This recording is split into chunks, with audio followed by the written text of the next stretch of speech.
Buenas noches, hermanos, hermanas, amigos y amigas, aquí en la parroquia de la Ascensión de la Iglesia Española Reformada Episcopal de la Comunión Anglicana, el que os habla el reverendo Miguel Ángel Pino, dando comienzo a nuestro oficio vespertino de comienzo de la semana, el domingo, el primer día de la semana. Dando un repaso un poco a la actualidad antes de comenzar nuestro oficio, en el cual en esta noche vamos a poner nuestra intención de oración en un país, en el país de Siria, que lleva ya infelizmente más de 10 años de guerra.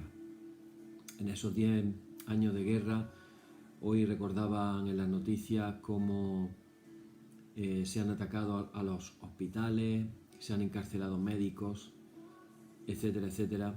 Y cuánta gente, cuántos millones de personas han fallecido. Y no solamente las personas que han fallecido, sino además las personas que se han exiliado. Así que, hermanos, nos acordamos de una manera especial por este país.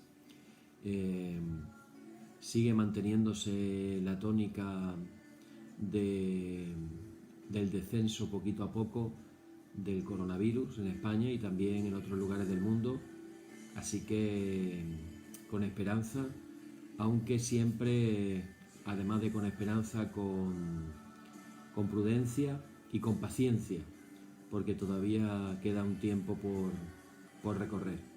Así que, hermanos, vamos a acordarnos de esta nación siria, por sus habitantes. Vamos a orar por ello. Oramos también en la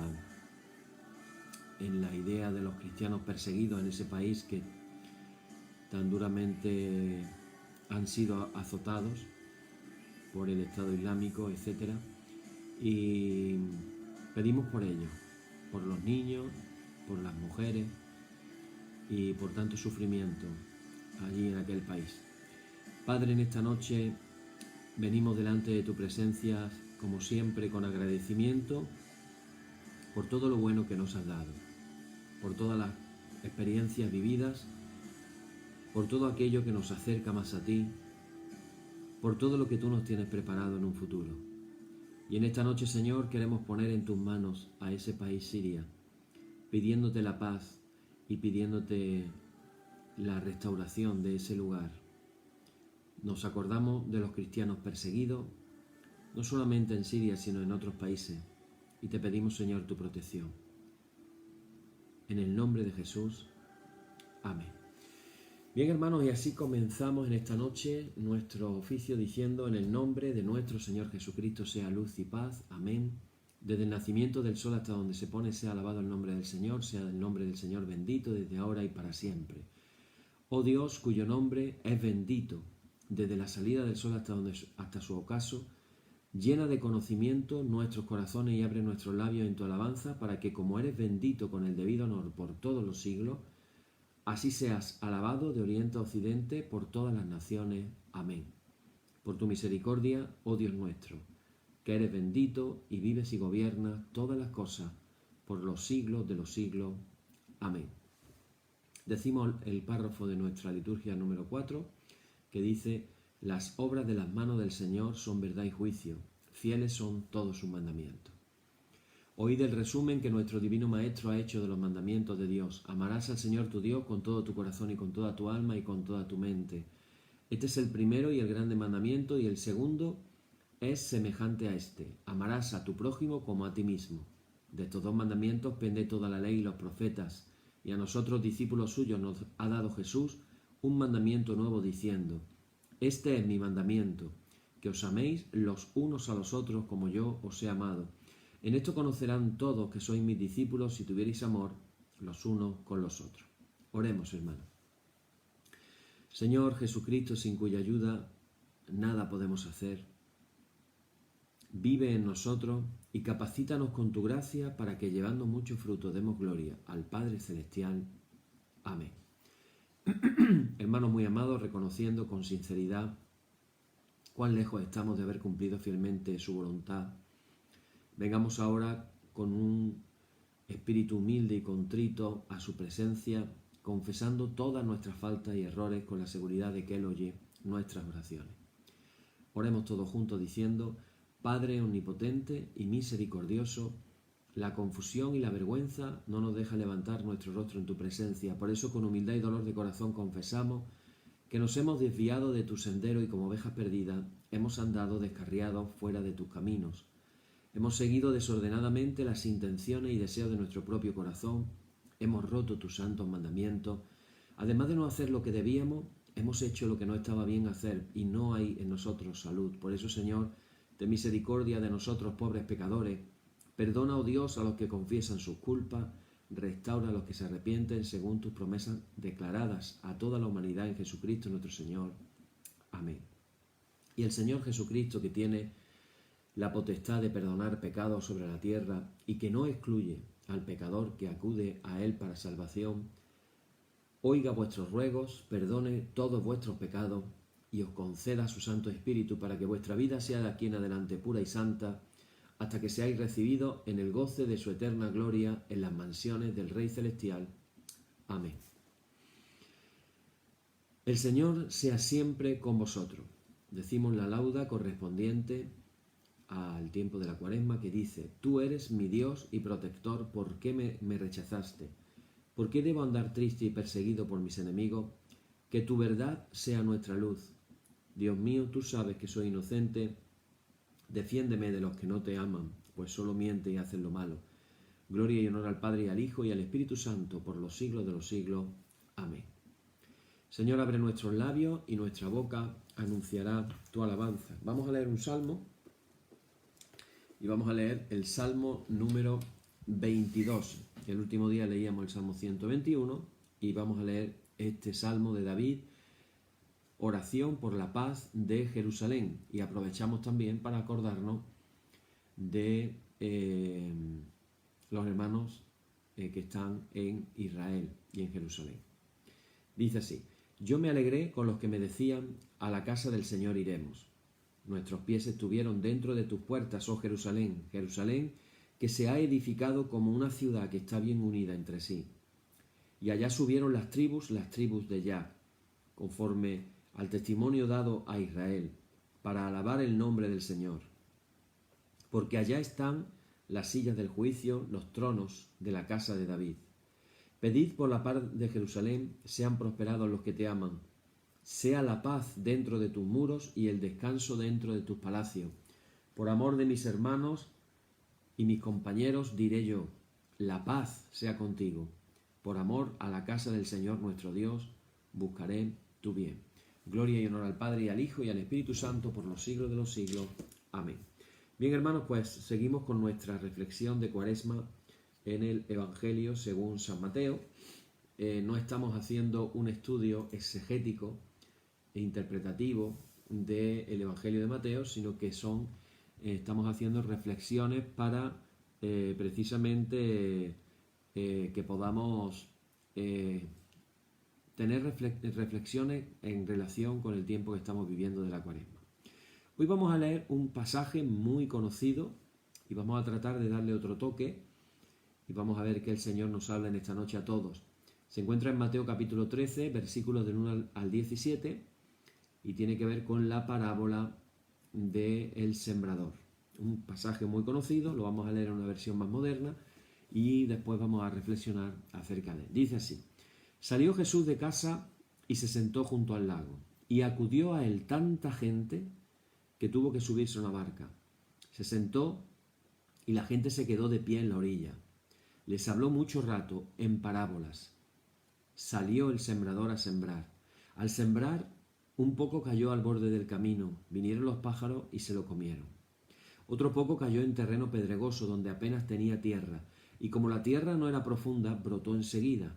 Pero en cuanto salió el sol, se abrasó y por falta de raíz se secó. Otro poco cayó entre zarzas que crecieron y lo ahogaron. El resto cayó en tierra buena y dio grano, unos 100, otros 60, otros 30. El que tenga oídos que oiga. Se le acercaron los discípulos y le preguntaron: ¿por qué les hablas en parábola? Él les contestó: a vosotros se os ha concedido conocer los secretos del reino de los cielos y a ellos no. Porque al que tiene se le dará y tendrá de sobra, y al que no tiene se le quitará hasta lo que tiene. Por eso les habló en parábolas, porque miran sin ver y escuchan sin oír ni entender. Así se cumplirá en ellos la profecía de Isaías: oiréis con los oídos sin entender, miraréis con los ojos sin ver, porque está embotado el corazón de este pueblo. Son duros de oído, han cerrado los ojos, para no ver con los ojos, ni oír con los oídos, ni entender con el corazón, ni convertirse, para que yo los cure. Esta es la palabra del Evangelio, a Él le damos toda la gloria. Bueno, lo primero que vamos a reflexionar en el día de hoy, hermano, y en los tiempos que estamos viviendo, estamos en un tema muy pertinente y vais a ver cómo podemos hacer aplicaciones a nuestra vida y a nuestra vida también como iglesia. Lo primero y lo más pertinente y la gran necesidad en este tiempo que estamos viviendo es que podamos aprender a sembrar como Jesús. Y no fue fácil el que Jesús pudiera llevar adelante su proyecto. En esta mañana nos compartía la palabra del Señor nuestro hermano Salvador y él nos hablaba de cómo, basándose en la liturgia de la palabra de esta mañana del cuarto domingo de Cuaresma, él nos hablaba de la dificultad de que incluso como su misma familia no le creyó hasta un determinado momento. Y hablaba de que hubo gente que no le creyó a Jesús. Así que a Jesús no le fue fácil llevar adelante su proyecto. Muy pronto se encontraría con la crítica y con el rechazo. Con Jesús, curiosamente, se daba una circunstancia y es que con Jesús no hay... Bueno, se daba y se da, porque hoy pasa lo mismo. Con Jesús no hay término medio. O lo quieres con locura o lo rechazas. Esa es la realidad. A Jesús hubo quienes lo quisieron con locura. Me viene a la mente María Magdalena, de la que hay muchos estudiosos que han llegado a pensar, y si no hubiera sido incluso hasta su esposa. Esto es una idea que nos chirría la mente, pues debido a la tradición, y después vamos a hablar un poquito también de la tradición. Pero cuando menos estaría muy enamorada de Jesús. No hablamos ya de físicamente, pero sí en el terreno espiritual. Sí es verdad que ahí estaba. Es muy significativo que entre las mujeres que fueron, ella fuera la voz cantante y que ella, según el relato del Evangelio, se quedara allí llorando. ¿Dónde habéis puesto a mi maestro? Decidme dónde habéis puesto a mi Señor. Así que bueno, ella podría ser ese perfil. Así que había gente enamorada de él, pero gente también que lo rechazó muy pronto. Esto nos lleva a la conclusión de que su palabra en realidad no tuvo la acogida que cabría esperar.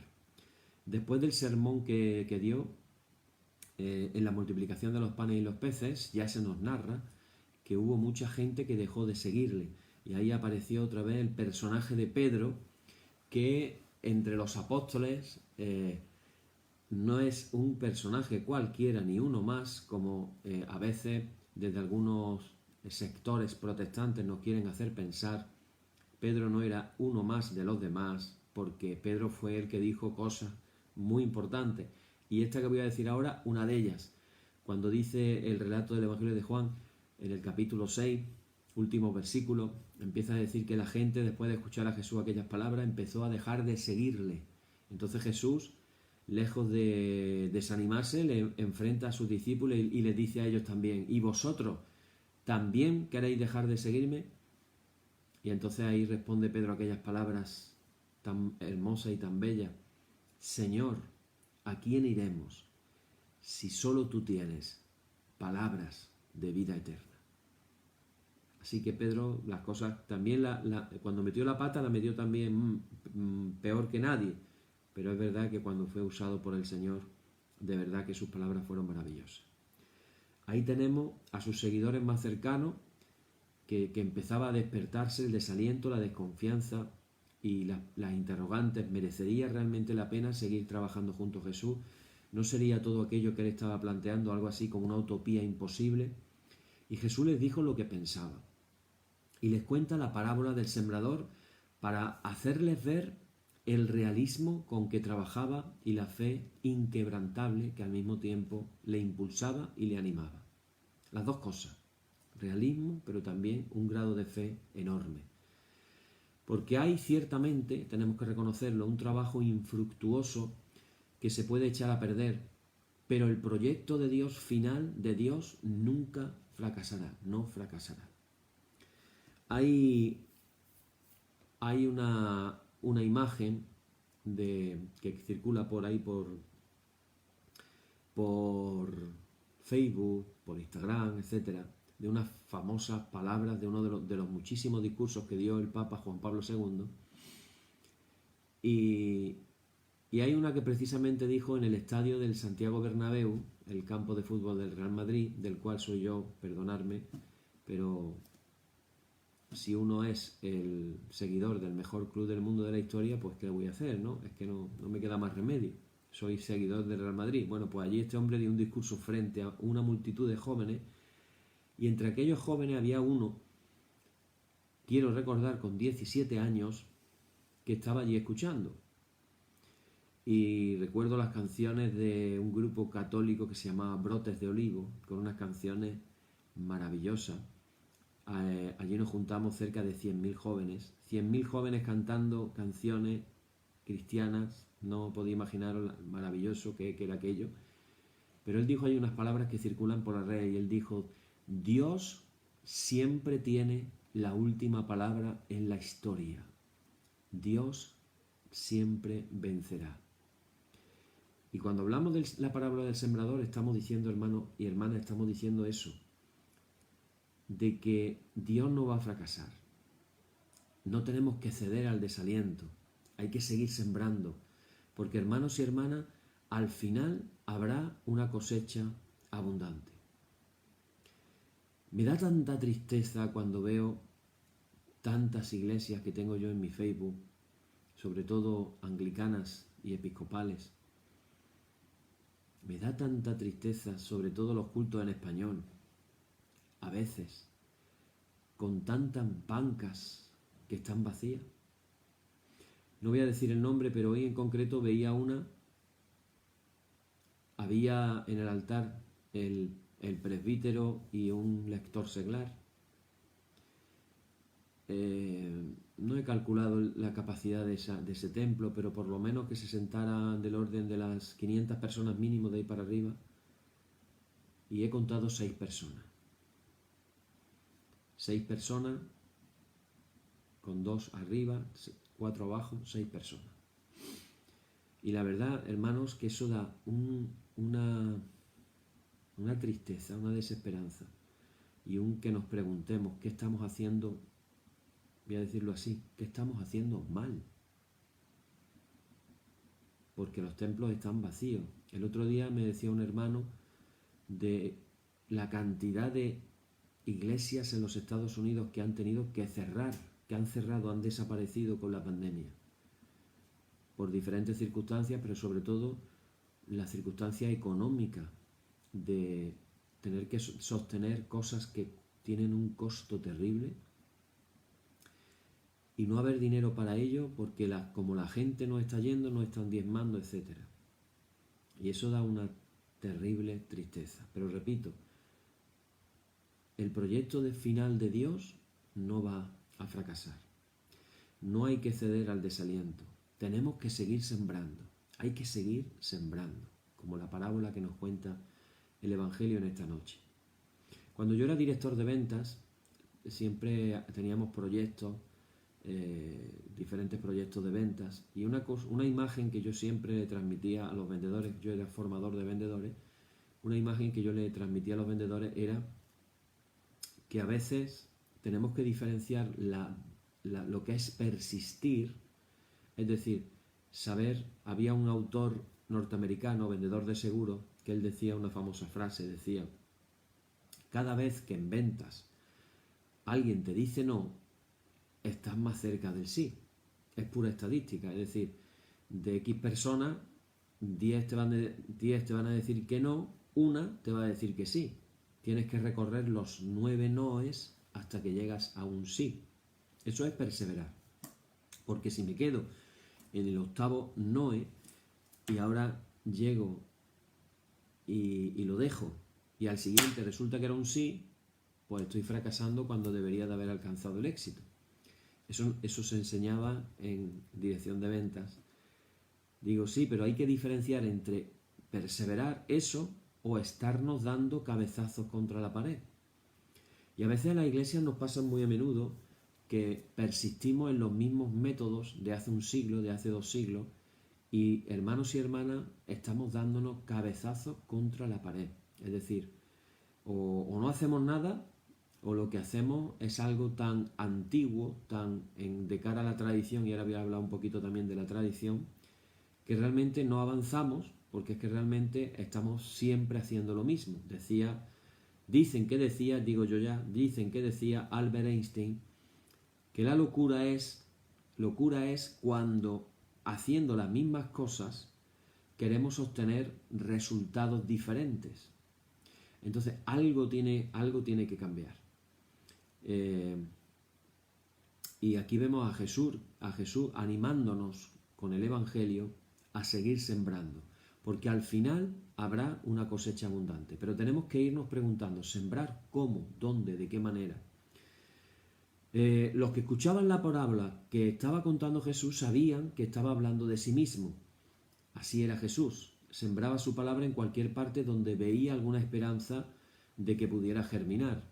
Sembraba gestos de bondad y misericordia hasta en los lugares más insospechados. Ya hemos hablado de cómo los publicanos y los pecadores comían con Jesús, se sentaban a la mesa con él. Así que Jesús sembraba entre gentes que estaban verdaderamente muy alejadas de la religión. Jesús sembraba con el realismo y la confianza de la imagen de lo que sería un labrador de Galilea. Todos sabían que la siembra se echaría a perder en más de un lugar en aquellas tierras tan desiguales. Pero eso no desalentaba a nadie. Ningún labrador dejaba por ello de sembrar. Lo importante era la cosecha final. Algo semejante ocurre con el reino de Dios, como Jesús nos enseña. No faltan obstáculos, resistencia, pero hermanos y hermanas, la fuerza de Dios al final dará su fruto. Esto no se nos puede olvidar, esto no se nos puede quitar ni de la mente ni del corazón. La fuerza de Dios dará su fruto. Así que sería absurdo dejar de sembrar. En la iglesia de Jesús, hermanos y hermanas, no necesitamos, ojo con lo que voy a decir, no necesitamos cosechadores. Lo nuestro no es cosechar éxitos, conquistar la calle, dominar la sociedad, llenar las iglesias como vemos en algunos lugares, imponiendo incluso si hace falta nuestra fe religiosa. Lo que nos hace falta son sembradores, seguidores, seguidoras de Jesús, que siembre por donde pasan palabras de esperanza y gestos de compasión. Esta es la conversión que tenemos que promover hoy entre nosotros. Ir pasando de la obsesión de cosechar a la paciente labor de sembrar. Jesús nos dejó en herencia la parábola del sembrador y curiosamente, ¿no habéis pensado que podría haber hecho también la parábola del cosechador, el que sale a cosechar, pues no hizo ninguna parábola del cosechador? Cuando habló de la cosecha, lo que habló precisamente fue de que orásemos al Señor de la mies, ¿para qué? Para que enviara obreros a la mies, después de plantear una visión de los campos listos para la siega. Cuando hablamos de la siembra, tenemos que hablar también de la fuerza oculta del Evangelio, porque la palabra del sembrador es una invitación a la esperanza que no avergüenza, la esperanza que se cumple. La siembra del Evangelio, tantas veces inútil por diferentes contrariedades, oposiciones, hermanos y hermanas, tiene en sí misma una fuerza realmente incontenible. A pesar de todos los obstáculos y dificultades, y aún con resultados muy diversos, la siembra termina en una cosecha fecunda que hace olvidar otro fracaso. Por tanto, hermanos y hermanas, no debemos de perder nunca la confianza a causa de la aparente que no real, impotencia del reino de Dios. Siempre parece que la causa de Dios está como en decadencia, que el Evangelio es algo insignificante, sin futuro. Y eso pensaron los gobernadores romanos, eso pensaron los historiadores, los filósofos. Hay un escritor que se llamaba Celso, que hizo un escrito contra los cristianos, al que le contestó 80 años después, tardó unos pocos de años, el teólogo alejandrino Orígenes, y escribió su obra famosa, el Contra Celso. Ese hombre, Celso, trataba de ridiculizar, de ningunear a los cristianos, pero luego ya sabemos qué pasó, que la Iglesia, hermanos y hermanas, nunca dejó de crecer y de crecer y de crecer.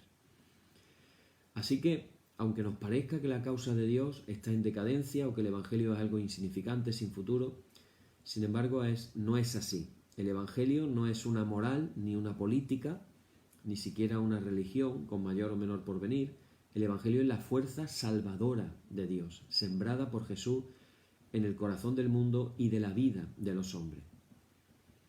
Empujados por el sensacionalismo y de los actuales medios de comunicación, parece que solo tenemos ojos para ver el mal. No baste simplemente poner las noticias de mediodía, y yo no sé si tú te has hecho alguna vez esta pregunta, y es que nunca pasa nada bueno en el mundo. Qué rara vez que una de las noticias que nos pongan en los noticieros a nivel mundial sea una buena noticia. Todo lo que parece que crea audiencia tiene que ver con violencia, con terrorismo, con hambres, corrupciones políticas, etcétera, etcétera. Y, si pudiéramos observar el interior de las vidas, nos sorprendería ante una imagen de los medios de comunicación tan desoladora de cómo es el ser humano. Sin embargo, si nos pudiéramos rasgar y a observar el interior de muchas vidas, nos daremos cuenta de que hay dentro, en el interior, hay tanta bondad, tanta entrega, sacrificio, generosidad, amor verdadero. Hoy escuchaba que los médicos en Siria están cobrando 50 euros al mes y la mayoría de ellos tienen que estar trabajando en varios hospitales. Evidentemente no trabajan por amor al dinero ni para ganarse la vida económicamente, sino realmente porque tienen una vocación de servicio hacia los demás y hacia el sufrimiento ajeno. Y eso habla un poco también de cómo podemos encontrar en el ser humano, a imagen y semejanza de Dios, podemos encontrar las cosas buenas. Aunque haya violencia, haya sangre en el mundo, pero crece en muchos un anhelo de una verdadera paz. Aunque se imponga el consumismo egoísta en nuestra sociedad, son bastantes los que están descubriendo el gozo, la alegría de una vida sencilla y compartida. La indiferencia pareciera haberse pegado a la religión, pero en no pocas personas se despierta una nostalgia de Dios y una necesidad de la oración. ¿Seremos nosotros eso? ¿Seremos nosotros en los que se despierte la nostalgia de Dios y un anhelo de una mayor profundidad y de oración? La energía transformadora del Evangelio está ahí trabajando a la humanidad. La sed de justicia y de amor seguirá creciendo, porque, hermanos y hermanas, la siembra de Jesús no terminará en fracaso. Lo que se nos pide es acoger la semilla. Y eso nos habla también de la siembra con fe.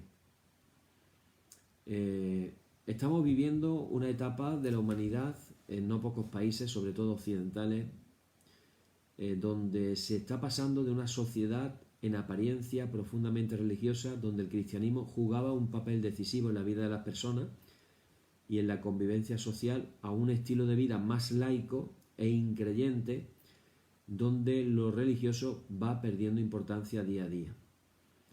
Habiendo estado en años pasados acostumbrados a sociedades, vamos a decir, de cristiandad, donde lo religioso estaba visiblemente en nuestras calles, las plazas, las escuelas, los hogares, ahora son muchos los creyentes anclados al pasado y ahora quiero hablar un poquito también de la tradición, que sienten malestar y sufren ante esta nueva situación.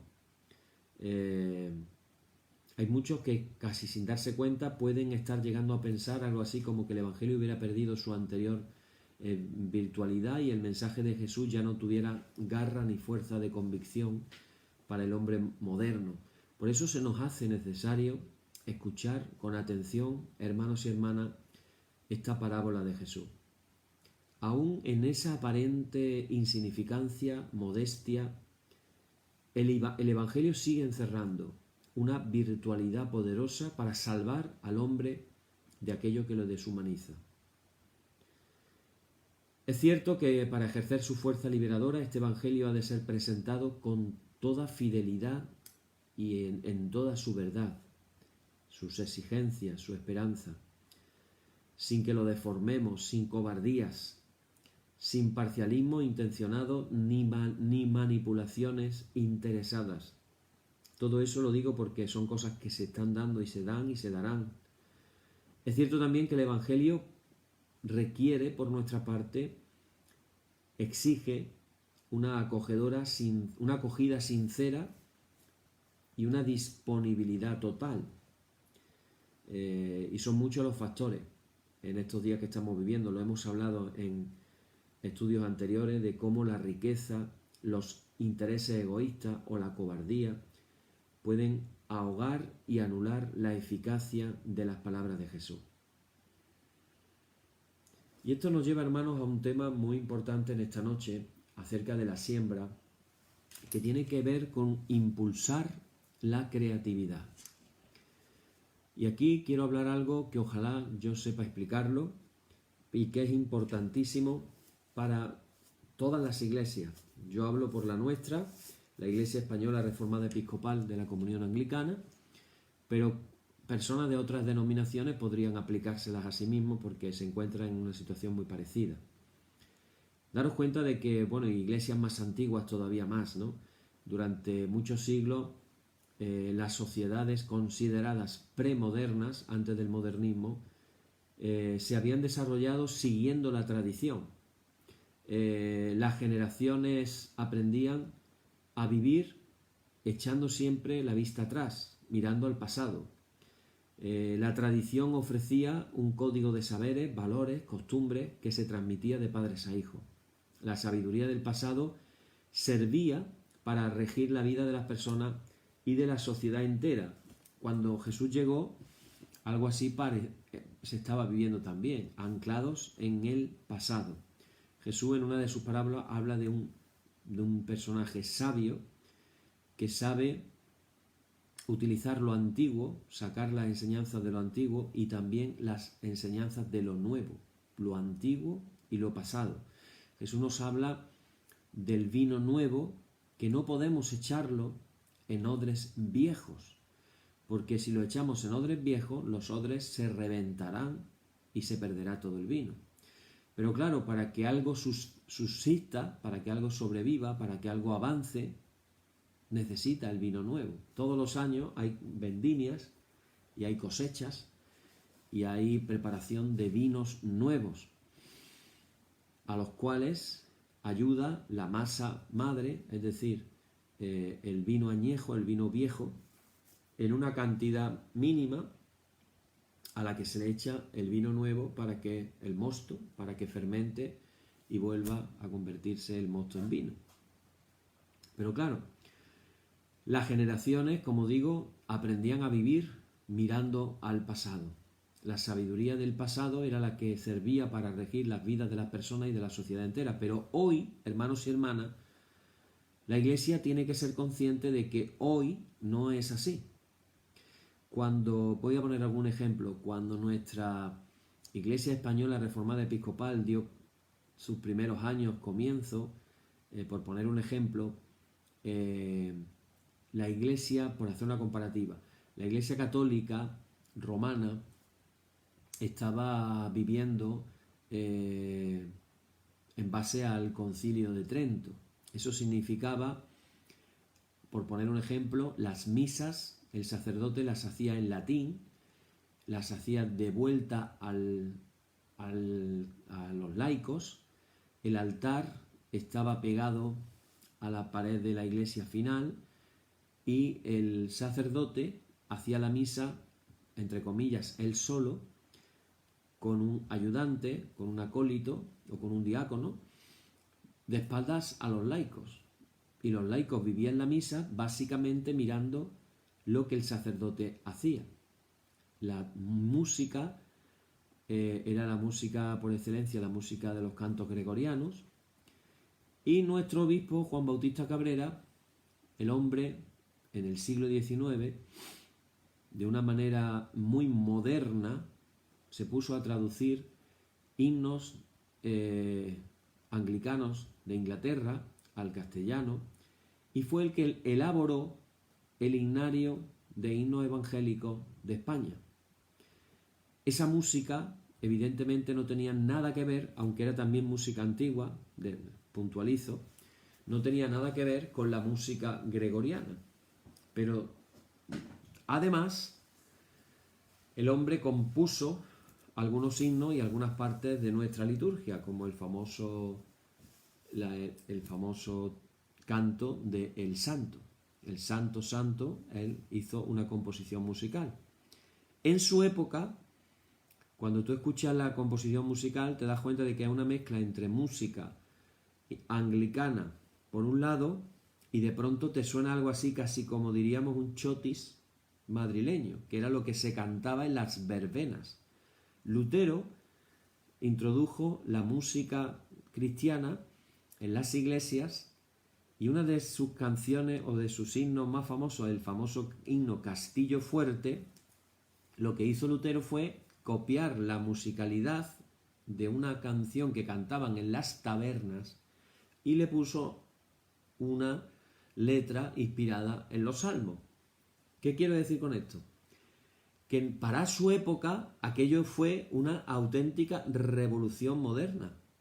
Pero si tú escuchas ahora el Castillo Fuerte de Lutero, que compuso en el siglo XVI, a ti te va a sonar a música clásica o antigua. Con nuestro obispo pasa exactamente lo mismo.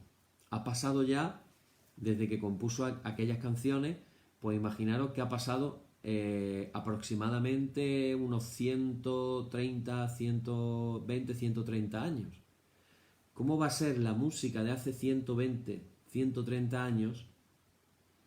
Por mucho cariño que yo le pueda tener, ¿cómo va a ser esa música comparable a la música que tenemos hoy en día? Ojalá que no cantemos un santo con música de reggaetón, porque entonces ya mejor que salgamos corriendo. No creo que eso suceda, porque también está lo que es la belleza artística y evidentemente en ese tipo de música hay muy poquita belleza. Hay mucho bombo y muy poca belleza. ¿Por qué digo esto, hermano? Digo esto porque si antes la costumbre era mirar al pasado para afianzarse en el presente, en la sociedad que vivimos hoy no es así. La tradición, hermanos y hermanas, ha entrado en crisis.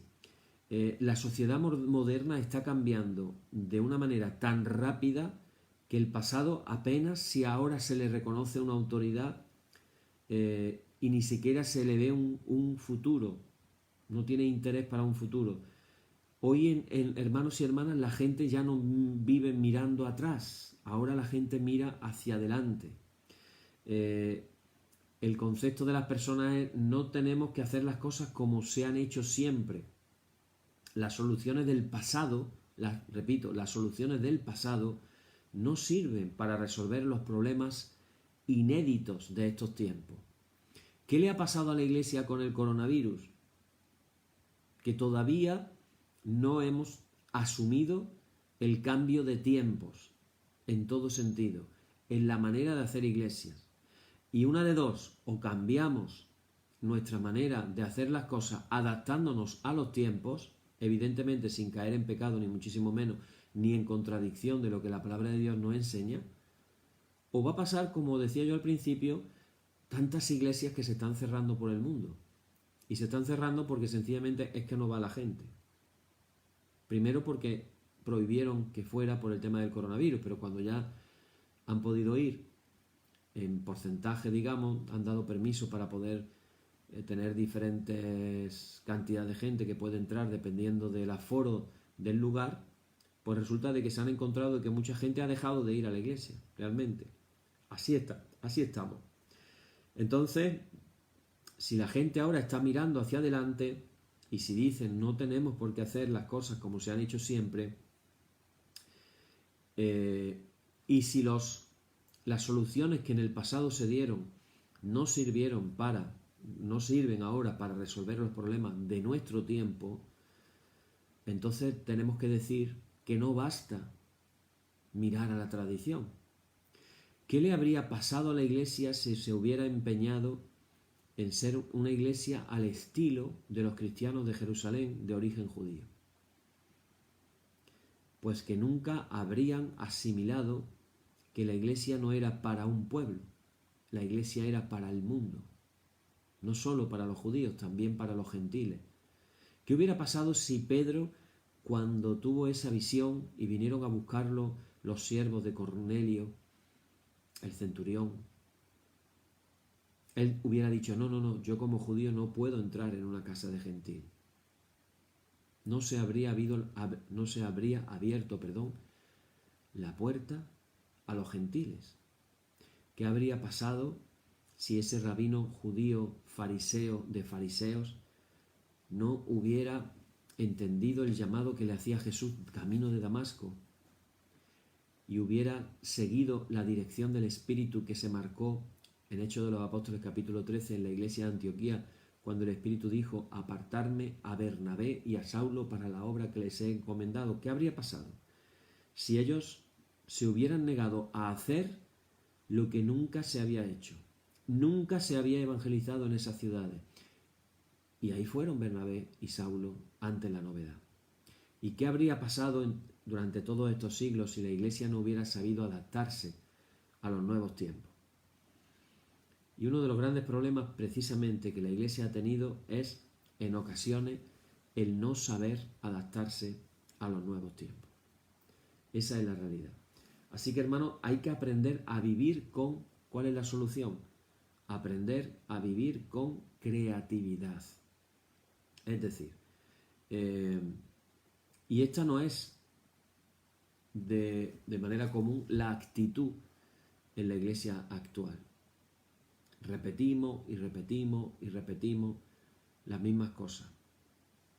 O hablamos y hablamos y nunca hacemos.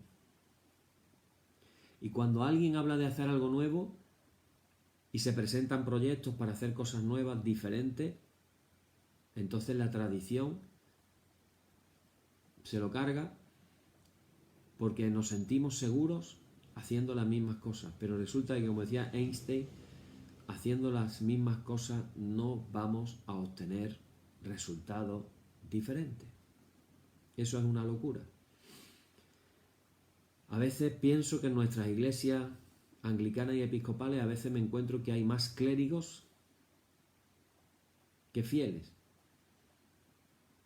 Porque estamos pensando que un ritualismo, a veces con cierto complejo de otras iglesias, es la solución y realmente lo hacemos, pero ahí no está la solución. Y repito, sorprende la creatividad que la iglesia desarrolló en los primeros siglos, cuando respondía con valentía a las nuevas circunstancias a las que se iba enfrentando. Pensar en todos esos misioneros que llegaron por primera vez a países que eran países bárbaros. Países bárbaros.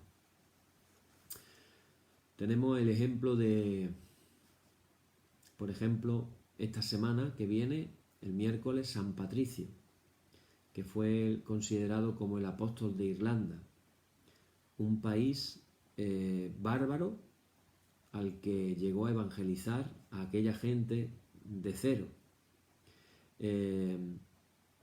O imaginaros aquellos misioneros que llegaron, como podemos ver en la película de la misión, a las tribus indígenas que nunca habían tenido un contacto con el hombre occidental y se metían por aquellas selvas y en tantas ocasiones los indígenas los mataban a aquellos misioneros y seguían insistiendo e insistiendo y la gente empezaba a convertirse. Evidentemente no se puede compartir la palabra desde la seguridad de un templo donde todo está organizado y controlado, a meterse en mitad de una jungla donde un indio te puede matar en cualquier momento. Cambia la cosa bastante, ¿verdad? Pues nos sorprende la creatividad de la Iglesia en esos primeros siglos. Y la pregunta, yo creo que es lícita que nos la hagamos en esta noche, por lo menos para preguntar y ver otras posibilidades. La pregunta sería, ¿no tenemos los cristianos de hoy el derecho a la creatividad semejante al de los cristianos de otras épocas? En el siglo XIX, nuestro obispo fundador fue una persona sumamente creativa. Pero ya han pasado de aquellos 120 años. ¿Vamos a seguir haciendo las mismas cosas al estilo de él? ¿No tenemos los cristianos de nuestra generación, de nuestra época, de nuestro tiempo, el derecho a poder desarrollar una creatividad semejante a la que él desarrolló? ¿Plantearnos poder hacer las cosas de una manera diferente? ¿Hacer la iglesia de una manera diferente? Y hermanos y hermanas, la parábola del sembrador en esta noche nos llama la atención a todos nosotros. Y nos llama la atención con una pregunta: ¿qué frutos podría hoy producir la palabra de Jesús si la acogiéramos con fe en nuestros corazones? Las parábolas de Jesús siempre cautivaron a sus seguidores. En los evangelios se conservan cerca de 40 parábolas. Seguramente las que Jesús repitió más veces, o las que se grabaron con más fuerza en el corazón y el recuerdo de sus discípulos. ¿Cómo leer estas parábolas? ¿Cómo captar su mensaje? Algunos pequeños consejos y ya voy terminando. Mateo nos recuerda, antes que nada, que las parábolas han sido sembradas en el mundo por Jesús. Salió Jesús de su casa. Salió Jesús de su casa. ¿Dónde estaba la casa de Jesús? Algunos pensarán, es que salió de Jesús de su casa, ¿dónde? ¿En Nazaret? ¿En Capernaum? Bueno, la casa de Jesús realmente era otra, era en el cielo. Salió Jesús de su casa a enseñar su mensaje a la gente. Y su primera parábola comienza precisamente así: salió el sembrador a sembrar. El sembrador es Jesús, sus parábolas son una llamada a entender y a vivir la vida tal como Él la entendía y como Él la vivía. Si no sintonizamos con Jesús, difícilmente vamos a entender sus parábolas. ¿Qué es lo que siembra Jesús? Jesús siembra la palabra del reino. Así nos lo dice Mateo. Cada parábola es una invitación. Fijaros qué curioso. Cada parábola de Jesús es una invitación a que pasemos del mundo viejo, convencional, poco humano, a un país lleno de vida, tal como lo quiere Dios para sus hijos y para sus hijas. ¿Sabes cuál es ese país? El reino de Dios. Así lo llamaba Jesús. Si no seguimos a Jesús trabajando por un mundo más humano, ¿cómo vamos a entender sus parábolas? Jesús siembra en el corazón, es decir, en el interior de las personas. Ahí es donde se produce la verdadera conversión, en el corazón. Fijaros, hay una cosa, un dato muy curioso, que quiero aquí abrir un pequeño paréntesis, y es que nos encontramos con gente en el mundo cristiano. Nos podemos encontrar dos extremos. Un extremo de una ignorancia terrible. Yo ponía hace unos días en el Facebook cómo aquellos que quieren manipular a las personas prefieren mantenerlas en la ignorancia. Fijaros, en una dictadura de cualquier país, ¿qué es lo primero que se hace? ¿Qué es lo primero que hace un dictador? Controlar la información. Por eso en un país que haga un golpe de Estado que se precie, el primer golpe de Estado va a las emisoras de televisión y de radio. ¿Para qué? Y en este caso también sería el Internet. No recuerdo ahora en qué país habían quitado el Internet. Sí, en Malasia. ¿Recordáis que en Malasia acaban de dar un golpe de Estado a los militares? Una de las primeras cosas que han hecho ha sido dar de baja Internet, las redes, para que la gente no se comunique, para que no haya información, haya ignorancia. Entonces, en toda iglesia o todo líder cristiano que no quiere que tú sepas, que mantiene la oscuridad y que mantiene la ignorancia, es un sistema finalmente dictatorial, en el cual lo que se promueve a través de la ignorancia es la manipulación, que se haga lo que el líder quiere que se haga. ¿Qué fue una de las cosas que hizo el dictador Francisco Franco? El que no se pudiera leer a ciertos autores, que no se pudieran ver ciertas películas. Entonces estaba el Ministerio de Censura y había películas que se censuraban ciertas partes o completas, y había también libros que se censuraban ciertas partes o completas. Todo aquello que no interesara que se supiera se censuraba. Entonces, en todo sistema, llámese país, llámese iglesia, que se censuran las cosas, ahí no hay, ahí lo que hay es manipulación, ignorancia. Pero fíjate Jesús lo que viene a decir. Jesús viene a decir, conoceréis la verdad y la verdad os hará libres. Justo lo contrario de lo que estamos hablando. Así que, hermano, esta siembra de la palabra tiene que ver también con la siembra de la verdad.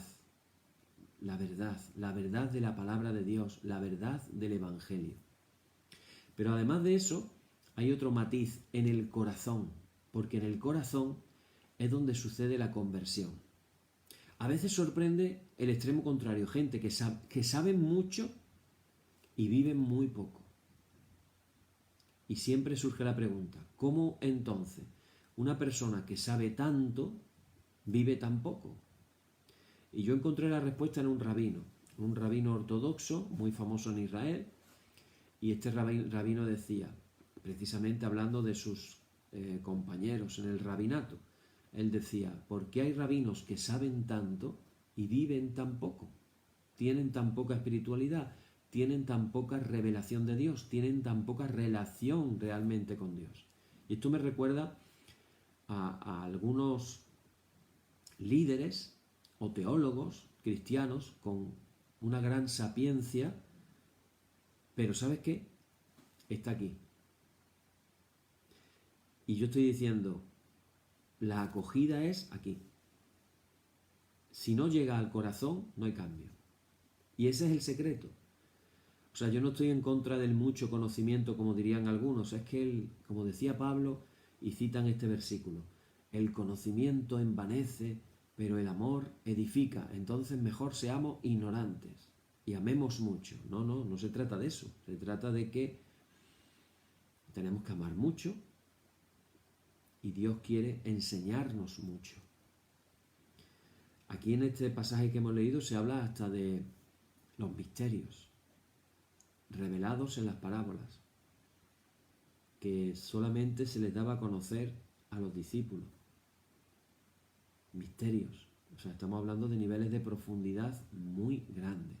Pero ¿cuál es el secreto? Trasladar la información de aquí al corazón. Si todo lo que tú has escuchado esta noche se queda aquí, no te va a cambiar la vida. Pero si lo pasas de aquí a aquí, entonces te cambia la vida. ¿Cómo se hace eso? Eso se hace a través de la oración. ¿Cuántas veces en estos estudios estoy diciendo? El otro día decía, hermanos, antes de acostarnos, digámosle al Padre, Señor, muéstranos tu rostro. Que lo que estamos aprendiendo, lo oremos.